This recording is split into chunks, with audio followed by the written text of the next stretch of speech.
think that in smaller towns, people are friendly and it's easy to make new friends. Like we found it so much easier to make new friends.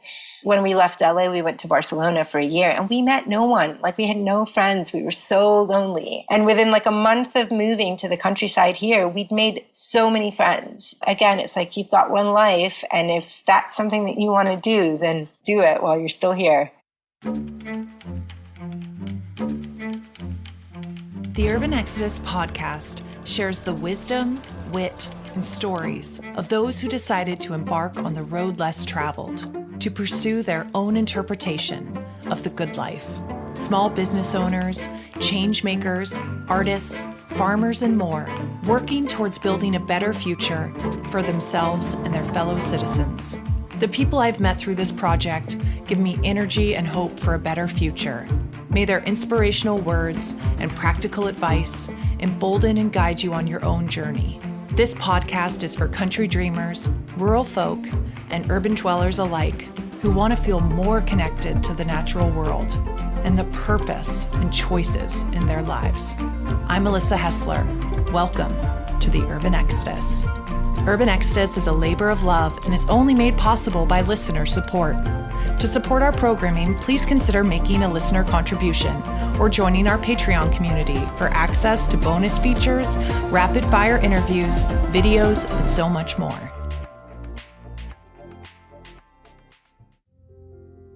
I'm excited to have on the podcast Clara Infante. She is an artist, mother, and small business owner who moved back to her home country of Spain from Los Angeles with her family a few years ago. Clara was born in Barcelona, but grew up in Miami. Her dad is from Spain and her mom is French. She grew up speaking Spanish, Catalan, French, and English. After having their first child, Clara and her husband were looking for somewhere to plant down roots. They felt like LA wasn't a great place to raise a kid, and saving up for a house in LA felt impossible because of the high cost of living. So, somewhat on a whim, they chose to leave the US and go back to the country where Clara was born. This is a story about transition, the endless creative pursuit, the importance of filling your cup, and a real talk fairy tale of leaving LA for rural Spain.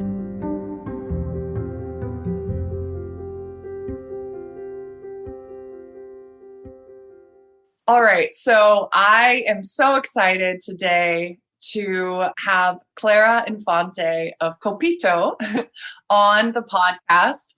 Clara is a candle maker and she makes crowns as well. And they're made of all natural beeswax and they're absolutely beautiful. They're like little pieces of art. And Clara grew up in the US, but eventually ended up in the countryside outside of Barcelona. And I'm really excited to have you on the podcast to share your story. And it's such a pleasure to meet you in this virtual space. So first off, I'd love if you just shared a little bit of your personal backstory, where you grew up and how you got to where you are now. Thank you so much, and thank you for that wonderful introduction. I am actually from here. I was born in Barcelona, and when I was 7, we moved to the States, to Miami, Florida, which is, you know, not at the heart of America. It's like a cultural kind of mixing bowl. But we moved there when I was a kid, and I lived there until I was in my early 20s. And yeah, Miami is a cool place. I think there's a lot of creative people there doing really interesting things. But when I was growing up there, it kind of felt a bit like a creative tundra. You know, there wasn't a lot going on. You know, Miami tends to attract very opulent sort of personalities, people who like to show off in their Lamborghinis and stuff like that. And I just didn't identify with that culture at all. So as soon as I could, I got out of there and I moved to LA. I had worked in Miami in like nightclubs. You know, I didn't really know what I wanted to do in my life, and I liked going out and listening to music. And so I got a job at a nightclub and they offered me a position just running their like digital communication, which at the time was, you know, MySpace bulletins and kind of updating the website, you know, and it was like that was about it at the time. But very quickly, it was like Twitter and, Facebook pages didn't come in until later, but I sort of got into that space and that realm. And what was great was that the bands and DJs that we were booking at the club, they didn't have much of a presence. No one did at the time. Or if they did, they didn't really know what to do with it, or they just saw it as like this extra thing that they had to do. And so in addition to doing the digital communications, I was picking them up from the airport. I was kind of the artist, like liaison. And I would like pitch them in my car. I'd be like, hey, like who does your, who runs your MySpace page? Like, do you want, help doing that? And I would kind of give them some tips, and I'd say, maybe take like a photographer with you on tour, or if you're playing in your hometown, offer someone like some free drink tickets and like free entry to your show in exchange for some pictures, and, just so you can get some content out of it. Although I think at the time we probably weren't calling it content. We were just like, get some pictures. That was like where I started my career in digital and music. And I moved to LA and I got a job at it was a digital agency, which at the time was like one of the first of its kind.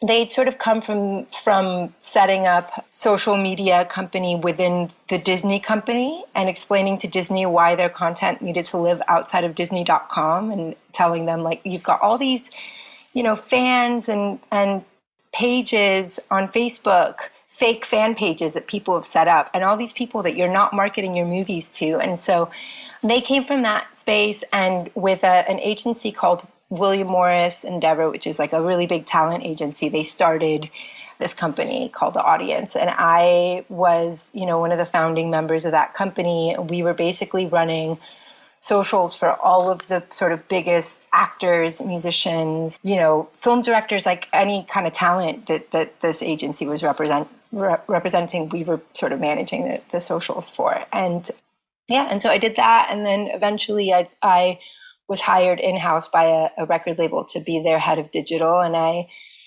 kind of went deeper into the music space, and it was really fun and thrilling at the time. I was in my 20s living in LA, and I was really just, enjoying that and having this kind of big career. And I'd not gone to university or done anything, I hadn't had any formal training, but for what I was doing, you kind of didn't need it. You needed experience. And so, so that's kind of what I did. And then, one day I met a guy in the record label, that someone was being given a tour, and I ended up marrying that guy. And very shortly, like it all happened really quickly. We kind of fell in love, and I got pregnant, and we had a baby, and I was kind of like on maternity leave, and we were like, what do we do? Where do we go from here? And then we moved to Spain. It probably was kind of like this aha moment of like, can I sustain this into this new paradigm that I'm going into, right? Yeah, my lifestyle in LA was, as much as I was a professional, I spent all my weekends at music festivals. My husband's a musician. And so, it was like between the two of us, I was like, how are we meant to like have a kid and raise a kid? And you're on tour and I'm like at concerts like 3 nights a week, and then going to music festivals and traveling for work. And it didn't feel sustainable. And I was, to be honest, burnt out on the whole. I'd gone to work for a record label, which was part of like the Sony kind of parent company. And I'd never worked for such a corporate environment. And I found it a bit stifling creatively. There was a lot of red tape everywhere, a lot of things that I couldn't do. And so for me, it was sort of like, okay, I kind of want to take a beat now and have my baby, and then like decide, do I want to go back to this, or, should I do something else? And my husband and I had a conversation, and the idea was that I was going to support him in his music career and be a stay-at-home mom. And I didn't have a lot of foresight with that decision, which I ended up taking back eventually, as I think a lot of mothers do, when you're pregnant, you're full of hormones and you just can't wait to meet your baby, and you think you're going to want to spend every second of every day for the next 18 years with that child. And eventually that kind of, phrase. It just, yeah. Yeah. And that's okay. Yes. Yeah. 100%. Totally. Let's go back a little bit in your journey, because I think that looking at your career path, a lot of people will be like, oh my God, that's just like, that would be my dream path to follow that. And it seems like you were just, a lot of times it's like these right place, right time, being at kind of the birth of content, right? We're calling it content now. And the importance of, sharing as a creative to the whole audience as opposed to just who you're like contracted with. That's such a leg up just from a perspective of how do you set up a business? How do you portray yourself online? How do you communicate with the community that you're building? And I wondered if you could talk a little bit about, the tools that you've taken from your previous career path and how you have kind of transitioned those into this new business for yourself. It's interesting because I think that once you've worked, we were talking about this earlier, once you've worked in marketing, you put your marketing brain on and you can't take it off. It's just there. And so you see the opportunities. And I think, most people who don't work in marketing, they just don't look at life that way. It's a perspective shift. So I think, for me, the biggest thing was the sort of switch that, turned on the lights in my brain to all of that was, it's about storytelling, right? This persona, which I have online, for example, it is me. It'd be very difficult to maintain a story which isn't a real one, right? But when you kind of see it as like, well, I'm a character in my story, my children and my work and my husband and this whole universe that I've created around myself, when you kind of look at it in that way, it's a lot easier to think, okay, I'm going to take my camera with me today because the kids and I are going to the beach. And even if I just get one good picture out of it, I can sort of feed my Instagram, feed the algorithm and keep those numbers up because I need that engagement so that I can, it's not sell very your romantic. products. Yeah. It's not very romantic, but that is actually the way that I sort of see it. And every day in the things that I'm doing, I think, this would make a nice picture, and I think that's the biggest thing, right? Is that people don't, and they're either too embarrassed to pull out their phone and get a picture, in public, or they just don't think about it. But I think that the best thing that you can do is sort of become your own personal photographer. Because once you've got the content, even if it's not great, you can always improve on those photos. My photography skills have gone miles from where they were 4 years ago. If you look at my Instagram, you go far back enough, it's messy and it's not there's no it's not cohesive. There's no story there, right? I've improved on those things, but it's about having the discipline of thinking, okay, if I'm going to use social media as a means to sell a product or to sell myself as a person, influencer or whatever, then you kind of have to think that way, right? You have to think that there's opportunities in every moment to just capture some content and have a bank of it. And, I've got so many photos in my phone that I just don't even use because I've got too many of them now, and it's a good problem to have, I think, in this day and age. I know that there are probably a lot of people listening that would love to get something started maybe in the city so that it feels like there's that bridge between moving into a rural community and okay, I got this. Because I think that it's very hard to get a business off the ground in a rural space with just the community around you supporting you, starting a Main Street store. I think that is a much harder, you have to build versus starting something in a city and then moving it over to a rural space. What advice would you give to people to just get started, even if it's just a side hustle exploration? Despite the idea of moving or not moving, so I do think that moving, then there's always this element of kind of starting again once you've reestablished yourself in a place. And my store, for example, only exists online, right? But I think about the fact that my husband sometimes talks about moving back to LA. And I think, God, if we did that, even though my store exists online and I have a pretty international following, I would still be kind of, it's like one step forward, two steps back, you're kind of starting over anyway. So I think that no matter what your situation is, the only advice that I can give is to start, and to all of these things that can kind of stop you, whether it be like all the fears that you have about it, all the like, what are people going to think? Or I only have 100 followers on Instagram, like all that stuff. Like it's, I at one point only had 100 followers on Instagram as well, right? So it's just about every day getting up, and if it's a side hustle, or if you're a mom and you've got that space right now because you've just given birth, or you're at home with your kids and you're not expected to work because right now your job is that, but it's not fulfilling enough for you and you kind of want to do something else,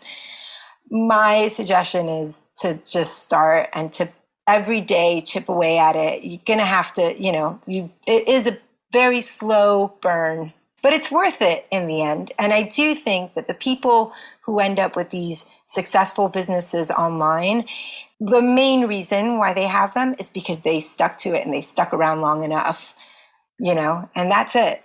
If you stop, then it's kind of the end of that, isn't it? That is such good advice, because you do hit constant roadblocks, and like this idea of just continuing the journey, even if you don't want to do it, just like if you're actually committed to the end point idea, then just keep going. It's such good advice because it is way easier said than done. So let's talk about that journey for you. I mean, you already kind of were born, it seems like, an entrepreneur to a certain degree. You were in the cars with the musicians pitching, you making their MySpace page, right? Like you had that kind of entrepreneurial spirit even early in your journey. But I'd love for you to just talk about the journey of, you've just had a child, you're now in Spain. What are the different iterations that you went through, and what did the beginning of your business look like to where it is now? I'll start with this. I had my baby, and for the first year of his life, I really enjoyed being a stay-at-home mom. I didn't stay at home much, actually, because my husband was touring that year. And so we toured with him, and we would hop off the tour bus and get on an airplane and fly to Barcelona to see my family, and then take a train to Paris. Like, it was amazing. It was great. And eventually we settled in Barcelona. And after that year of being a mom, I was kind of like, but now what? I'd put him in a daycare for a couple hours a day just to kind of free up some time. And as soon as I did that, there was this big gaping hole, like, but who am I now? Right. And I think a lot of mothers feel that at some point after having their children, whether it's a year down the line or 5 years or like 10 years down the line, eventually you go, okay, outside of, my children, I was once a whole person, and how do I become whole again? Right. And that was the big moment for me, was feeling like I wasn't whole. And so what did I do? Well, I was inspired by a friend of mine to start like a pre-loved Instagram account for my son's clothes. I got really into like children's fashion. There's a big children's fashion scene here in Europe, in Barcelona specifically. There's some amazing brands doing really cool stuff, and it's sort of like highbrow, very expensive. It sounds crazy, but when I was living in the States, I had no idea. And then I moved here and I realized there was this big, universe. And so I was buying those clothes and I was reselling them. And in Spain, there wasn't much of a secondhand clothing. This is like a very old school Catholic country. Secondhand clothing is seen as like a poor person's thing. So, I grew up in the States. There were thrift stores everywhere. I was really into vintage and stuff like that. And here there was just it was sort of unheard of. And so I tried to find my audience, and I thought that my audience was going to be like other expat moms from the UK and from the US, and places who could actually understand like the secondhand thing. And, it was a bit like knocking my head against a wall, because I wasn't really, reaching many people. And I was a bit I was struggling with it, but what was amazing about it, my husband always says fail fast so that you can pick up the pieces and move on and do the next thing. What ended up happening was that we moved from Barcelona, because we were in Barcelona for a year, and we moved to the countryside. And I think maybe it was in this house that we moved into, I found a bit of peace and a bit of clarity. My photos started getting better.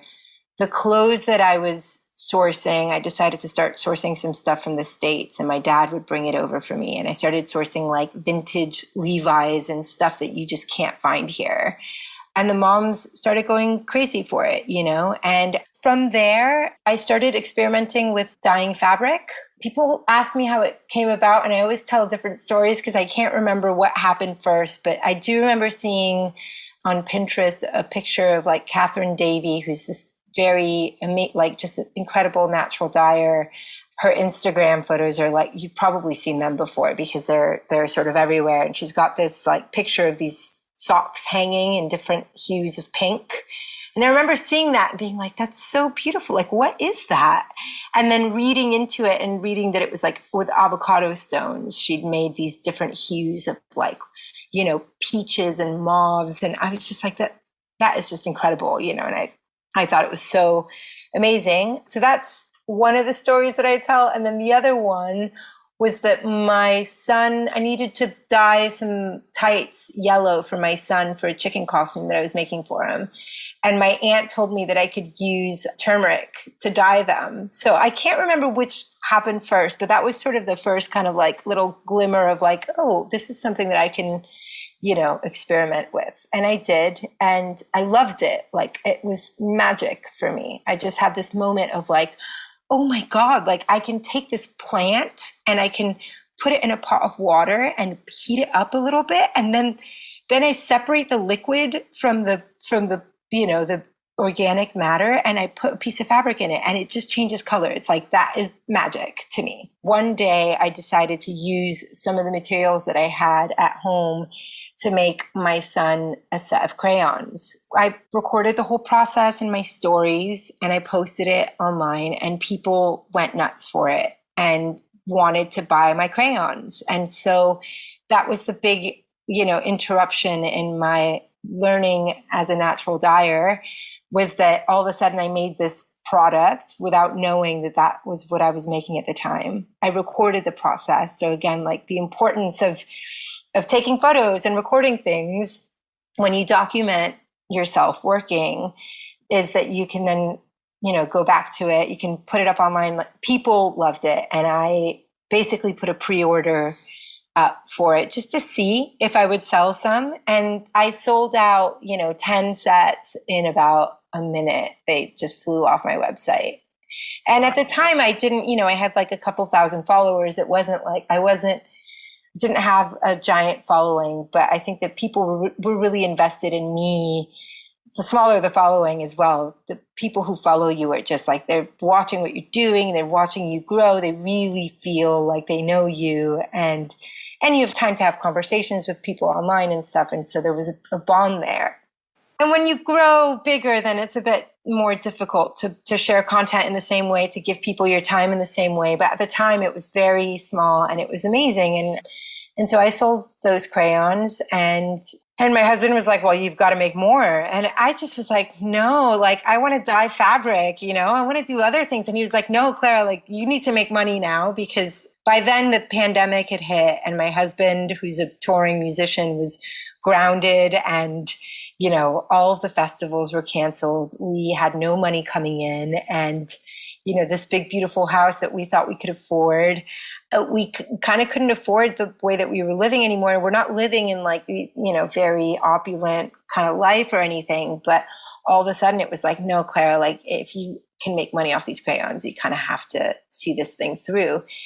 And so that's kind of like where that started. And the crayons are a bit of a long story, but eventually I started selling them to stores. I had my first request from a children's toy shop in the Netherlands to stock my crayons. And when that happened, I realized I needed to find a way to make more of them. And how can I make more of them? And, they come in this like canvas tote, like little case, roll up case. And how could I do that? Because I was making everything myself, right? And so I enlisted the help of a friend to help me make the crayons. I found a local seamstress to help me make the cases. And I've sort of grown that, which is my biggest kind of money maker and my like best selling product is my botanical crayons, which I make now. I still use some plant pigments to make them, but I also use earth pigments. And I've sort of like, the product has sort of evolved since the first iteration of it, which was a year and a half ago. It's such a wild story because it really is what so many of us had to do during the pandemic, which is like very quickly pivot. And yours was not just a pivot. It was really, it was like a creating of a whole new business. It's like you really just had to like commit to what was working. And I think as entrepreneurs, you're constantly just like, I don't know if your school ever did this, but where kids would like wet a piece of toilet paper and then like throw it against the wall. Like, I feel like as an entrepreneur, you're just like wetting pieces of toilet paper, whatever sticks to the wall. Seeing what sticks. Yeah. Totally. And I think that that's like a really good piece of advice to give people as well, is that if you are flexible and you are okay with failure, then you're more likely to succeed because you can fail and then try something different and just keep chipping away at it until something sticks, and I think of all the iterations of what Copito has been, at the end of the day, I think that tomorrow I could wake up and sell toilet paper and my followers somehow would understand it and would be okay with it. You know what I mean? So I think it's more about, even if you don't marry your brand or your work to yourself, if there's a way for you to just keep going, people will understand the changes and they'll understand that, people got to make money, So Absolutely. And especially if, your primary breadwinner all of a sudden has found themselves out of work, which so many people during the pandemic that happened as well. That need for just like being agile and thinking and through. But what I love about this story is it's really rooted in this constant exploration of the creative process. And I wondered for you, did you always have that level of natural curiosity in the creative spaces, or did becoming a mother and having time and space all of a sudden to pursue those creative things, if that's where it manifested? Oh, wow. That's a really good question. Okay. So I think that I always was like very creative in my ideas and whatever I was applying them to. So when I was working with my clients in social media, I had like a lot of really amazing ideas, like really fun ideas. And so I think I've always had the bone has always been there, in terms of making things with my hands and the exploration. It's funny that you say that, I needed the space and time, but actually what I had was the financial backing of not having to work, right? But what I lack more than anything in my life right now that I have 3 children is space and time, right? So my creative process actually is like in the finding the quiet moments in the day where I'm like, okay, 2 of them are asleep and 1 of them is watching cartoons. I'm going to like run and scour this piece of fabric, or when they sleep at night. I mean, most of the things which I've ended up designing, my candles, things like that, those things have happened at like 1 o'clock in the morning when my kids are asleep. So, yes, I think that like in terms of me being able to get this thing off the ground was 100% like the space and time of like motherhood, early motherhood, postpartum kind of moment of my life, right? That married with the financial, like being financially comfortable enough that both of us didn't have to work, because I know that in some cases, mom and dad have to go back to work to pay the bills and that's it, So I do see how privileged and lucky I've been in this situation to have that space and time. But in my sort of day-to-day creative endeavors now, the kids are in school, ish most of the time. Right now, all three of them are at home sick. And so I'm just I'm sorry. no, it's okay. I was like, I'm going to do this interview. Just here's some snacks. And I put a Disney movie on and like, please just, but that is like motherhood. And what's amazing is that I see, for example, my husband, who's a musician, his creative process is that he has to go away for like a month and a half, right? And for the first 2 weeks of being away, he's not going to do anything. He's going to sit and just like clear his brain in order to be able to be creative. And I know that that is the case for some people, but because my creativity was really born in this space of motherhood, my creative process is like finding the holes in the day where I can just kind of like 10 minutes of creativity here, 15 minutes of creativity there, and it's, yeah. Actually, I see a lot of parallels between our stories. My husband is a photographer, and his creative process was really born before he was a father. And so it's so different. And I think the transition is harder for him to find that reconnection to his work after having our child. I don't know, it almost speeds up the process in a way too, because you're desperate to reconnect with that light or that fire that you feel when you're creative, that flow process. But you have such limited time that you just like fit it in and see where it goes. Grab it when you can. Yeah, absolutely. I mean, I'm looking at the wall behind you, and I've seen some photographs of your home in various features and online, and it's such a beautiful space. And I wondered if you could kind of describe your home, the land and region where you live, and what really inspires you about living in that part of the world. When I found this house online, it was like my dream sort of Californian home, but here in Spain. It's this very sort of big, beautiful, mid-century kind of like wooden, I wouldn't even call it a cabin. It's kind of reminiscent of like the Eames houses and the Lautner house in LA as well.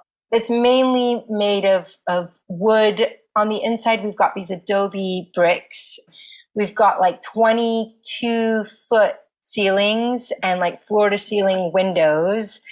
In addition to it being this really beautiful house, I think what attracted us to it was that the architect that built it, he built it as the first kind of sustainable house in Catalan, which is like this region of Spain that we live in. And so we have geothermal heating. So we've got this like a pipe that goes down under the ground, like 270 feet under the ground. I had to like look up in meters how many feet it was today, because I was like, I'm going to talk about this. But it basically sends this like very conductive liquid down into the earth. It heats it that way with a pump. It's just a pump that pumps it down.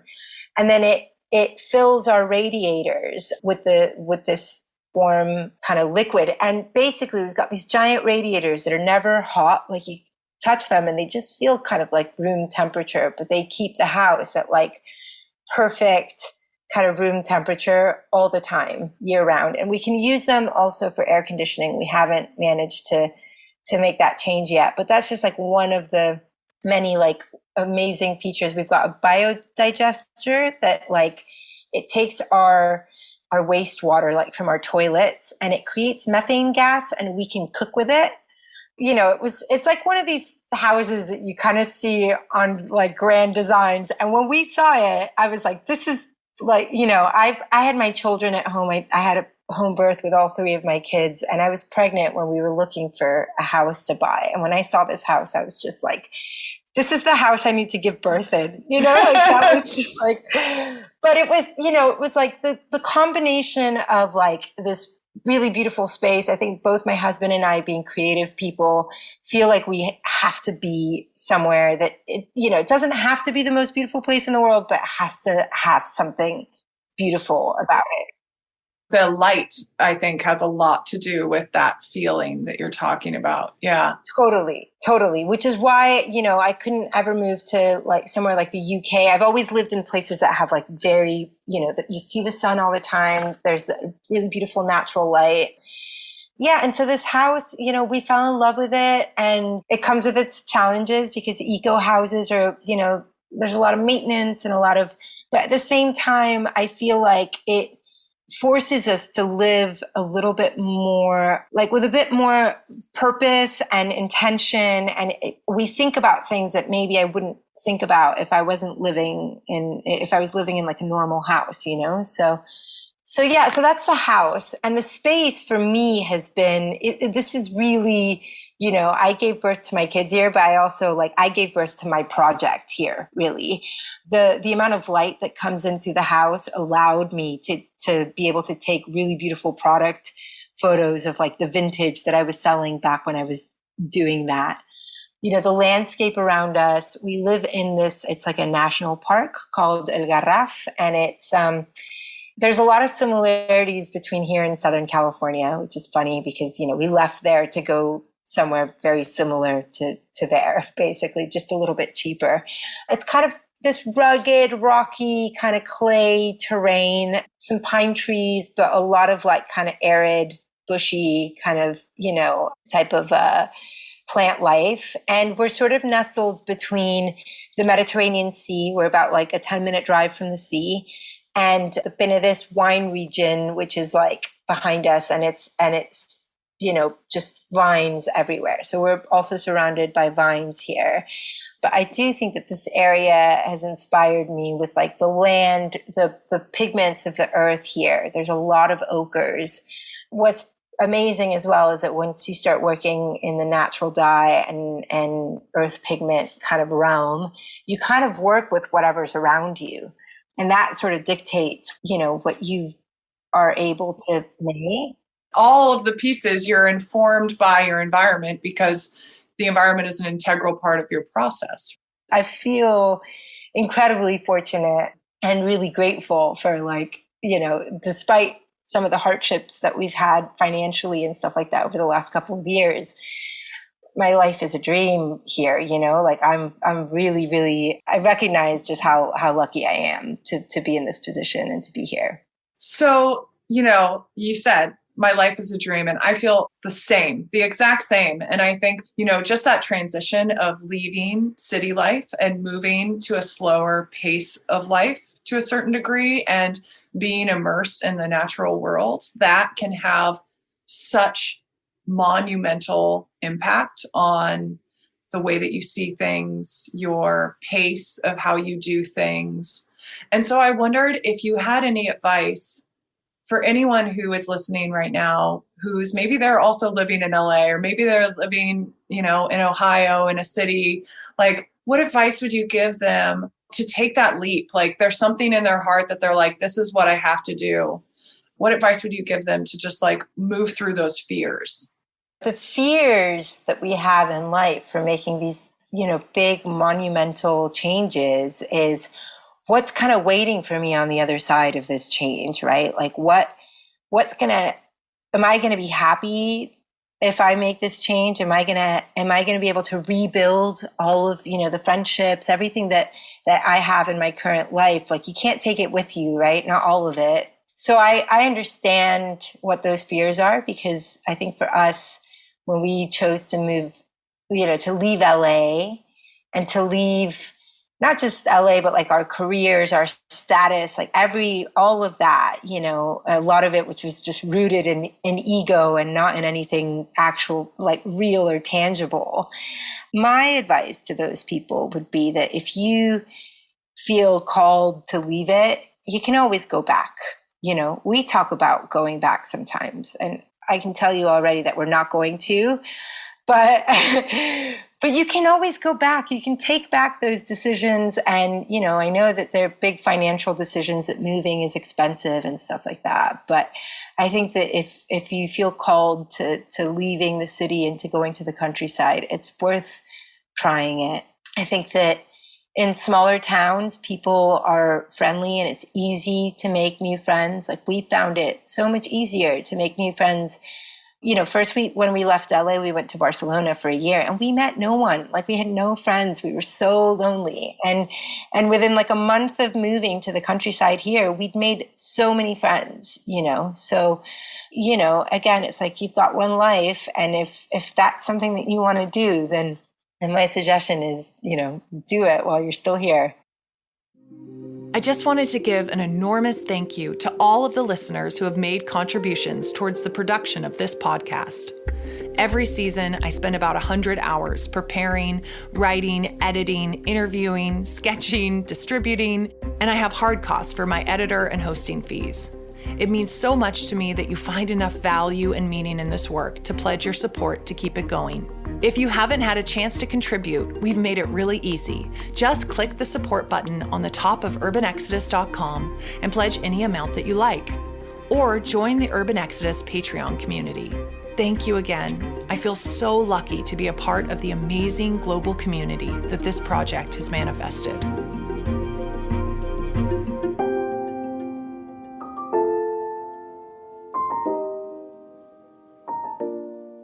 I wondered what the transition was like. You speak, I think, 4 languages. Is that correct? Yeah. So you speak 4 languages, but you're moving to another country that you do speak the language, but your husband doesn't speak the language. What have those language barriers been like? And do you have any advice for people who don't speak a second language, but they really would like to move to another country where they don't speak the same language? Yeah. So, I speak 4 languages, but I want to clarify that a little bit, right? Because I've spoken 4 languages throughout my life. My parents, my mom is French and my dad is Spanish. And here in this part of Spain, there are 2 languages. There's Catalan and Castellano. So I sort of was born into it. I didn't go to school. And so I can't really take credit for the languages that I speak. I give that credit to my parents and I'm very grateful. And I realize just how much of an advantage that has been for me in my life. When I came back to Spain, I have to say that my Spanish was terrible. It's been challenging. It hasn't been easy. My husband, who's a musician, he doesn't go to work in an office. And so and both of us are we're sort of not anti-school. We do understand the importance of school, but both of us are I dropped out of high school. He didn't go to university. We're not really big on school. So he's never taken any Spanish classes. And, despite that, he sort of learned enough Spanish that he does pretty well, on his own here. It has been about 4.5 years that we moved here. So, but my advice would be that if you're thinking about moving to another country, there are a lot of Facebook expat groups available. So I always look for English speakers of, Barcelona or Barcelona expats or that sort of thing. And before you move to that city, you can actually get on one of these groups. Some of them have thousands of members and you can ask people what their experience has been and you can get a real sense for, how much it costs to live in that city. Other expats and immigrants are really, really willing to share their experiences on these platforms. So that would be my first piece of advice. The second one is if you're like us and you don't want to sit in a language class, because I understand that language classes are just not very motivating or exciting places to go to. There are people who do language exchanges and you can find them on these expat groups and they just meet for coffee once a week and they'll speak in English for 30 minutes and the English speaker will help the non-English speaker out, and then they'll switch over to Spanish, for example. And so my husband did that a couple of times and it's been very helpful for him. It's also such a community building tool as well. The reciprocity of being able to communicate in 2 languages and help one another through that process. Yeah, and it's a vulnerable process, right? Because you kind of I know with my husband, for example, he feels embarrassed a lot of the time. He probably speaks better Spanish when I'm not around than when I am because he feels like he's going to say something wrong and doesn't want to embarrass himself around me. So Yeah, it's amazing. It's amazing. And there are places in the world that are very, very sort of like expat heavy. And I say the word expat instead of immigrant. We are immigrants, right? I do want to like just put that out there. We're immigrants. I'm saying expat more from the sense of like, I do think that there's a bit of a bias, right? If you're English speaking, you're an expat, and if you're not, you're an immigrant. No, we're immigrants, but when I'm using the term expat more from the point of view of like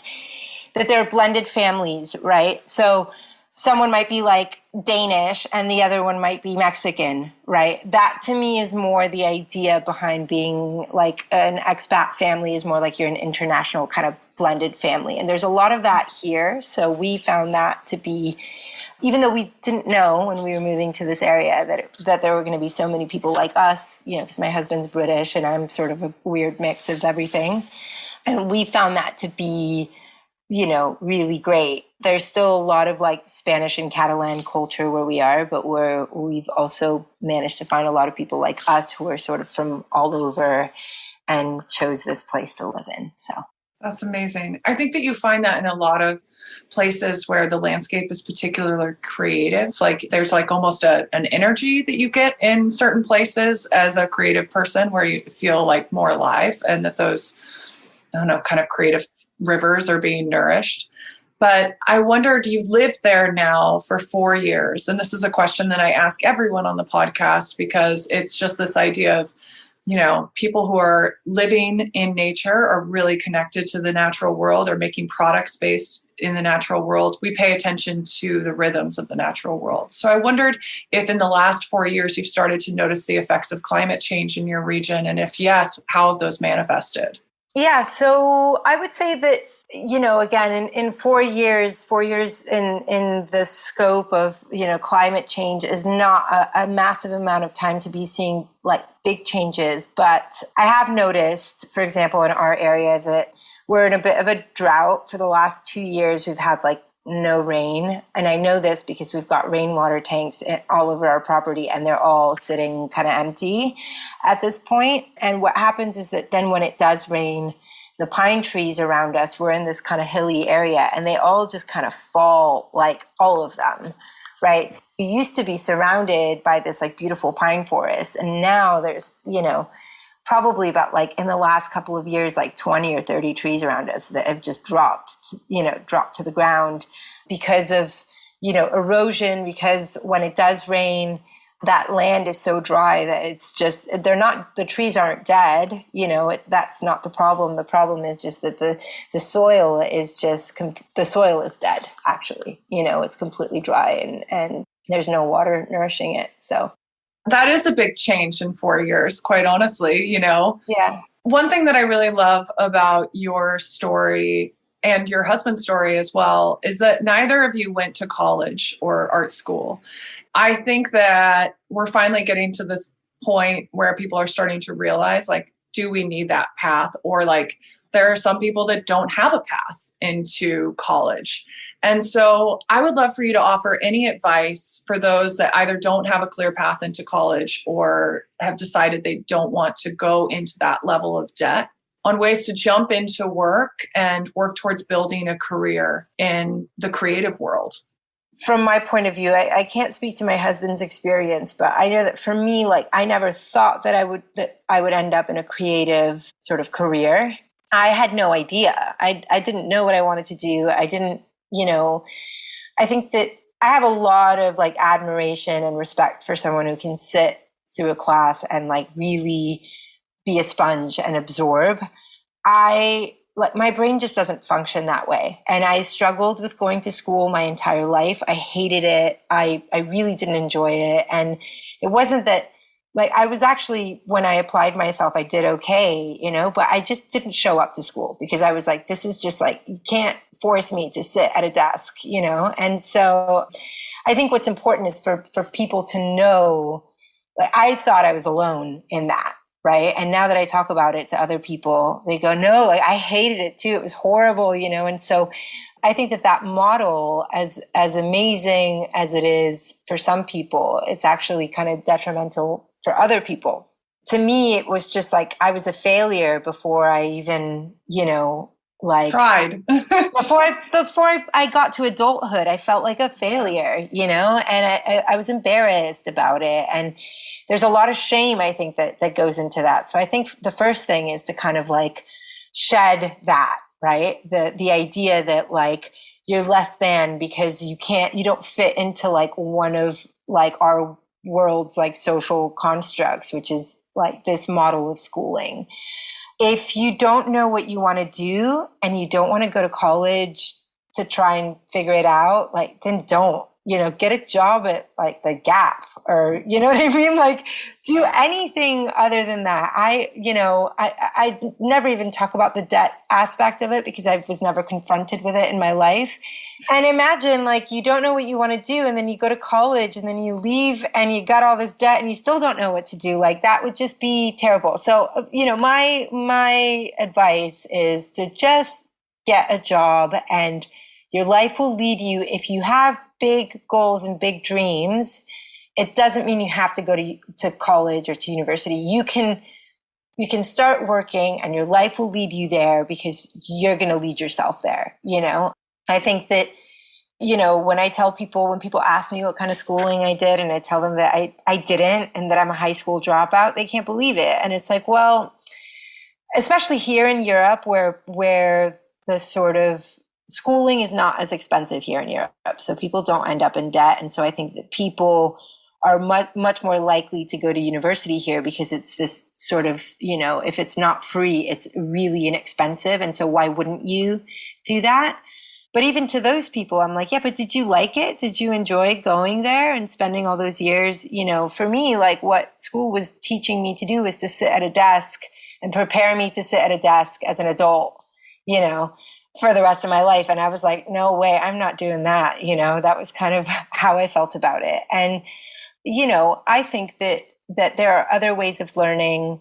Even to this day, I can't sit down and read like more than a couple of pages without my mind kind of going somewhere else. And I'm sure that I've got some sort of like attention, something or other, but it doesn't mean that I need to be medicated for it necessarily. I think that like there's just other ways for me to function, that we're not all built the same. And so from that point of view, it's like I've got loads of books about like natural dye and making inks and making this and making that. And I literally just skim to the part where I'm like, this is the part that I needed. And I just read that, and then I look at videos on YouTube, and it's like, we live in this incredible time where you can just pull your phone up and look up a tutorial, and the thing that you want to do, someone's done it before you, or they've done some form of it, and you can pick and choose the information that you need, and that's it. And so I don't know if that's like, if it's really good advice or not, but that's kind of how it's worked for me, and I've made it work. So, It's such great advice because there are so many people. It is a social construct. That's what it is. And it's a social construct that's designed to make people sit at a desk all day and work. You're absolutely right. When you said that, I was just like, oh, there it is.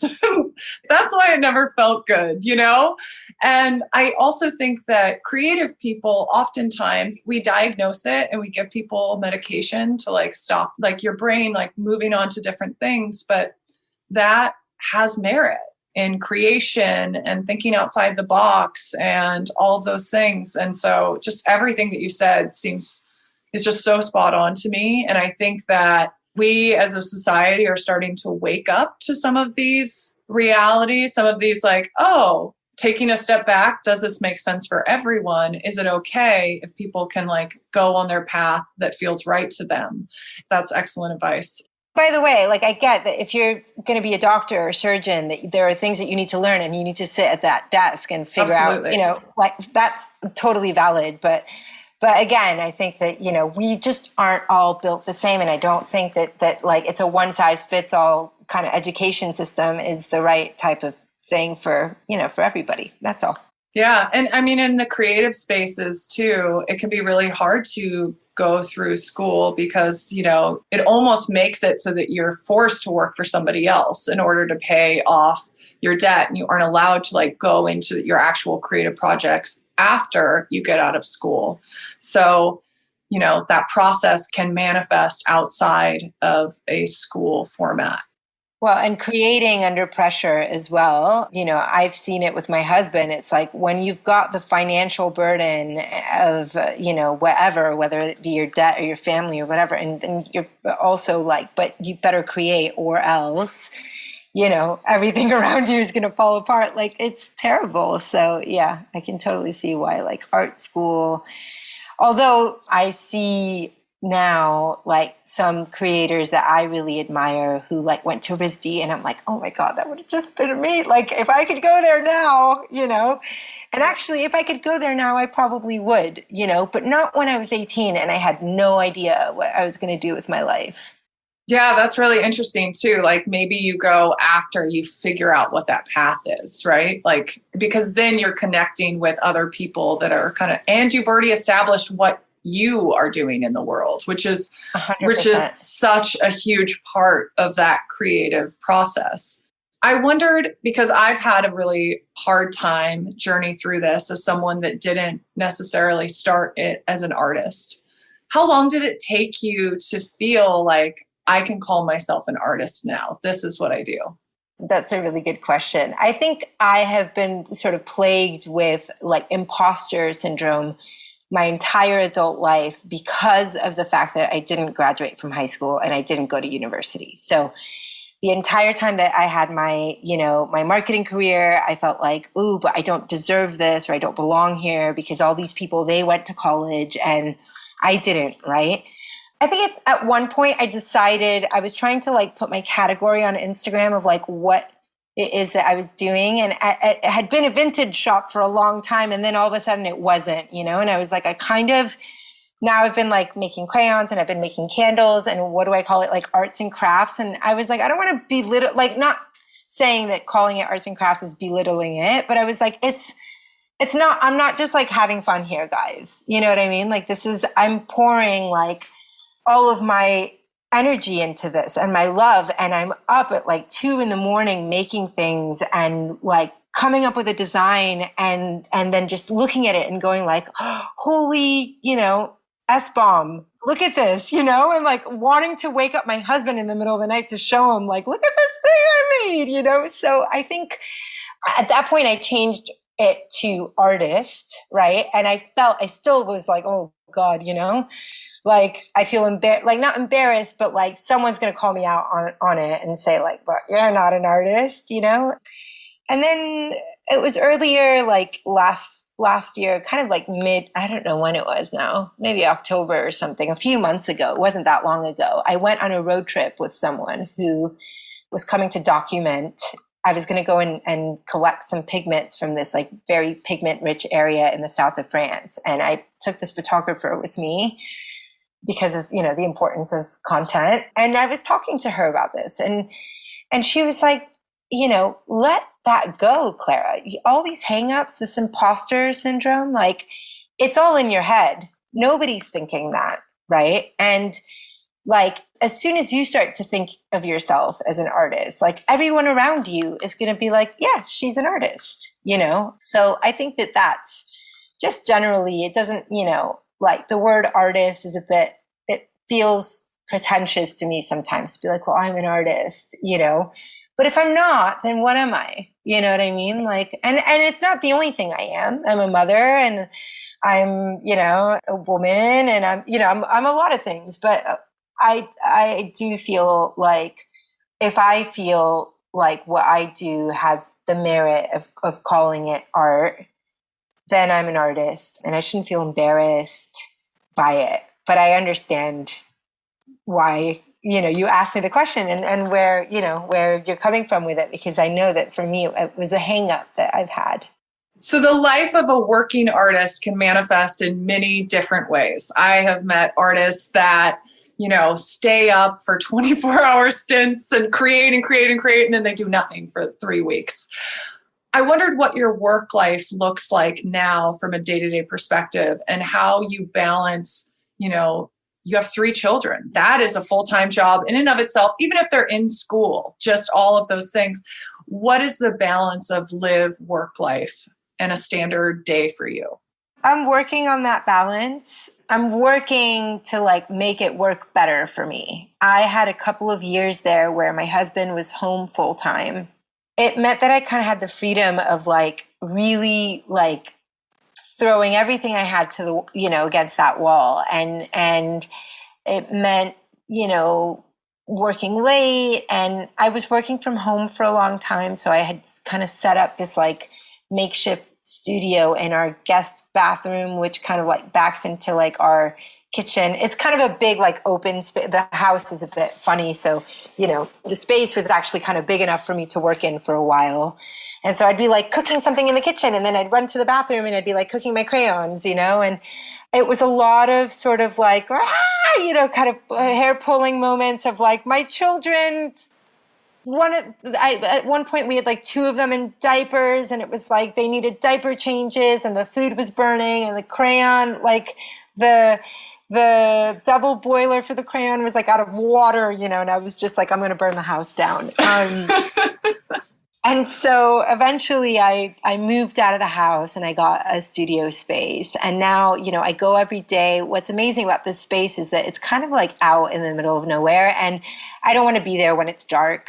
It's safe, this area, but I listen to a lot of like true crime podcasts. And I'm just like, if there was like some weird person out here like hiking in the woods and all of a sudden, I disappeared or something that would just be terrible. So my like freaky like head, stuff has kind of kept me, I go there as early as like 7 a.m. if I need to on some days where I really need to get my wax melted early, and I leave when it gets dark. And now as the summer is coming, I'm like, yes, I get a little bit of more like, work time. The rest of it is kind of based on like whether or not my husband is traveling.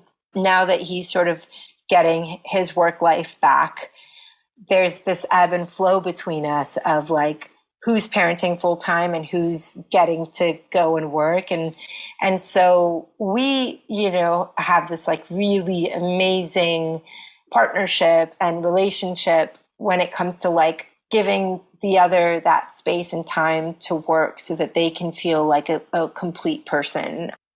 That is like where success can come in the form of like a really great partnership. And I think oftentimes women weren't acknowledged in those partnerships. Looking back at like great artists and creatives of their time, their partner was never really looked at as part of that partnership. But like it really is this balancing act of like, all right, I got this, you do this, I do this. And you both are doing your own separate things, but that has been really the root of both of your successes, has been that checking in with each other, making sure that you give each other space and time. That's beautiful. Yeah. And it's, it means now, for example, while my husband's away, that my work days are a lot shorter. I drop the kids off to school, and then I got to go take our dog out for a walk. And then by the time I get into my studio, it's maybe like 10 or 11. And some days I'm like, I don't even know if I want to turn the wax on, because am I going to get it melted but before, and get anything done before I got to leave again, go grocery shop, do the whole, like that whole bit. And so, creatively right now, I'm a bit like, there's a drought happening here because I'm ready, I'm ready for him to come home, and I'm ready to go out and create. And actually, that's another part of my creative process. And I think it was born, I remember this feeling of like being trapped underneath a baby, like baby trapped, Yeah, I do. You're breastfeeding, or they're sleeping on top of you or whatever. Can't move, and all you want to do, you have an idea. You're sitting with these ideas in your head, and you're going, okay, I've got this idea. And as soon as I get a minute, I'm going to go and I'm going to make it happen, And so that's kind of what my creative life feels like, is that in those moments where I can't create, I'm like harnessing energy, and I'm sitting there kind of like ruminating. Is that? Mm-hmm. Yeah, totally. Yeah, okay. Sorry. Sometimes I like forget the words in English, but yeah, I'm just sitting there going like, oh my God, as soon as he gets back, I'm just going to explode all over my workshop with these ideas, So I'm sure a lot of any moms listening to this who are creative can, understand that feeling. Female entrepreneurs, small business owners, small, local, rurally based business owners are more connected to their community in a way. Like oftentimes you think about, of a lot of the people that I've even interviewed on this podcast or met through this project, they really think about paying living wage. They think about implementing as much zero waste processes into their business as possible. I just wanted to applaud you on those efforts because I know that, there are much easier pathways to make a lot more money, right? But it's valuing the future that you're building. Yeah, and it's a struggle, I'm not going to lie. Like I have to make decisions about how I run my business almost every day. And those decisions, sometimes I do things that I'm not fully comfortable with, but I understand that I can't, if I was going to run my business the way that I 100%, want to for the rest of my life, that I may not get anywhere, right? So I'd rather make less crayons because I don't want to make more things. You know what I mean? I don't want to put more things in the world. There's already enough people have enough things and people have enough things to buy, right? So adding to that whole consumerism, so I try and balance it with thinking about the fact that, but the thing which I'm putting out in the world is something which might make people think twice about the type of things that they're buying or where it came from, or, it might have a positive impact. So the more product I make, the more I kind of spread this sort of gospel of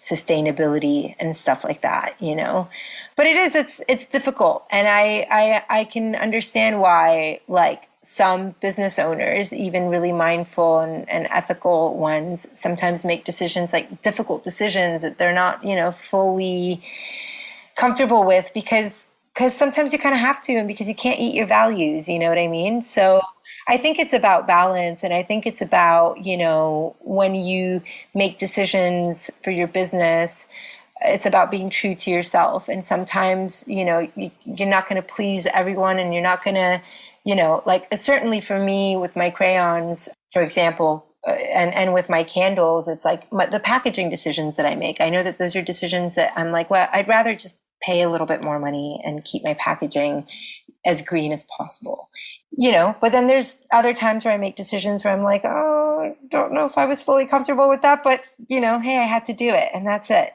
so. Yeah, it's just being mindful. Really, that's what it is, and balancing. I could honestly just talk to you for the rest of the day. But I'll leave it on this. What exciting things do you have on the horizon? How can people find your products, follow your journey? Also, your husband's music, give him a plug, because we were talking offline before this conversation started. I've fallen out of touch with all new music. And so it's so exciting to listen to his music yesterday because it's so beautiful and it's the nicest music to work to. So, yeah. Thank you so much. And, I'll give him a plug because I also think the support that I'm giving him in allowing him to go and work means that I'm somehow part of that creative process. And Absolutely. So, he won't credit me on his album, but I'll credit myself here. His stage name is SOHN, so it's spelled SOHN, and it's kind of like John, but with an S, right? And it means sun in German, and which is ironic because now he has 3 of them, and it's lovely. I fell in love with him and his music all at the same time. I think he's just amazing, and he's actually working on a new album now, which hopefully will be released at the end of the summer. And he's on all the streaming services. And exciting things that I've got coming up. Well, I've got this podcast coming out soon with you. That's really exciting for me because I'm, as I was saying before, I'm a fan of the podcast. I've been listening to it. I heard about it through Sarah from Farm and Folk, who is just amazing, a big inspiration to me as well. And other exciting projects, I'm working out a way to make my product reach more places. And it's a dream, right? It's a dream to be able to be doing this for a living, to be living where I am. And for people to look at my work and tell me that they like it is like, that's just like the most amazing, compliment. So yeah, that's it. And then you can find my Instagram is Shop Copito. Copito spelled Copito. And my website's the same, shopcopito.com. Yeah. And then I've got stockists kind of all over the place. I'm updating my stockist list on my website right now, but you can find my products in places near you. And I kind of prefer that anyway, because then, you're saving on shipping and customs and stuff like that. And we're creating like less, mileage for those products. So yeah. The key takeaways that I got from my conversation with Clara were stay the course. Your focus might change, but the community that you've built will support your growth and change. Know that entrepreneurship is a winding path, and sometimes the idea that you started out with will take shape in a much different form later on. And just always be okay to pivot or reimagine. Be flexible. Another key takeaway for me was that idea of filling your cup and being whole, and how hard it is to take that time for yourself, but how important that time is when you're being a mother, an artist, and a business owner all at the same time. Motherhood, although messy, difficult, and hard to adjust to, can really refocus your intentions and processes. And I think one of the big key takeaways for me is that you don't have to go to college or fit within these structures in order to be successful and happy. You can find anything that you need to know to a certain degree on all of these websites that we have right at our fingertips. So don't feel discouraged. Don't feel like if you can't go to college, or you don't want to go to college, or you don't learn in the same linear way that our schools are structured. That isn't that you're lacking. It's that you have a different gift. You have something else that you can create in the world. You think in a different way. And we need different thinkers too. It's not just one straight path. We as a collective, the linear thinkers, the big picture thinkers, the very focused thinkers, we need all of them.